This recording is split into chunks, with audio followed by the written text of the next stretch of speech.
Bang for buck, the G85 is still a great camera in 2025. It does have a few limitations, like the autofocus isn't the greatest. It's only got 8-bit color, and we aren't able to shoot in a log color profile to give us the most dynamic range. But if you know what these limitations are, you're able to work around them and to work with them. In this video, we're going to talk about a cool feature on the G85 called i.Dynamic that's going to give us more dynamic range in our videos. This feature also works for photos as well, but for this video, we're going to be talking about how to use it in the video aspect. If you're new to the channel, my name is Mike Mandigo, and this is Passion Video. Thanks for stopping by. Without getting too technical, essentially what this feature does is it lifts up some of the details in our shadows while pulling back some of our highlights in our scene to help us expose for a better shot. It does come at the cost of adding a little bit of noise into our footage, but depending on what editing program you're using, you should be able to take that away with a little bit of noise reduction. To turn this feature on, you can find it on page 3 of the motion picture menu. That's the one with the little video camera at the top. Once you have that feature selected and turned on, it's going to give you 4 options: low, standard, high, and auto. What the auto does is the camera picks the best setting that it thinks is right for the situation that you're in. If you want maximum control, choose the setting yourself. Typically, when I use this feature, I don't really go past the low setting, as like I mentioned before, it does add additional noise into your footage.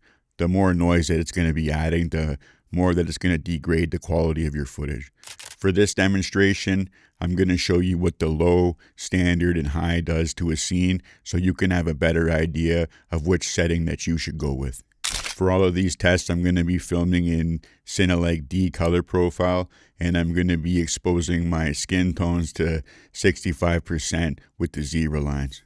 Also, I won't be adding any noise reduction, so you can get a good idea of what it will look like before you apply noise reduction to the scene. This is test number 1 with the i.Dynamic turned off.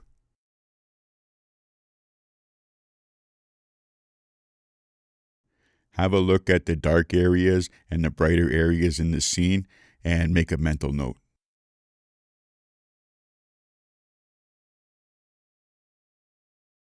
This is test number 2 with the i.Dynamic set to low.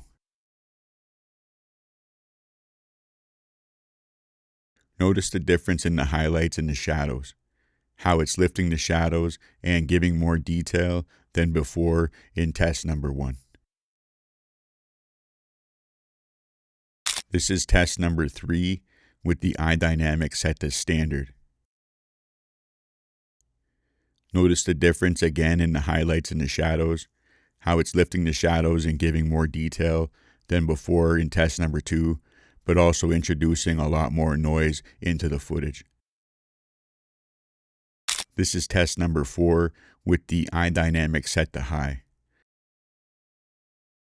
Notice the difference in the highlights and the shadows, how it's lifting the shadows and giving more detail than test number 3, but also introducing way more noise than what we've seen in the previous tests.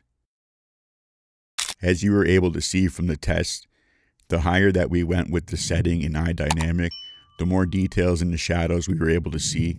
Also, it was able to recover some of the highlights, but it did introduce a lot more noise the higher the settings went. Let me know in the comments what you think about the results from this test. Is this a feature that you could see yourself using in the future? Tell me about that in the comments below. Well, that's going to wrap up this quick video here on the i.Dynamic feature for the Lumix G85. Hopefully this video was able to show you what you can do and how you can go about doing it. If you have any questions on today's video, or if you have any ideas for future videos, drop those in the comments below, and I'll see you in the next one. Thanks for stopping by, and don't forget to slap the like button on the way out. All right.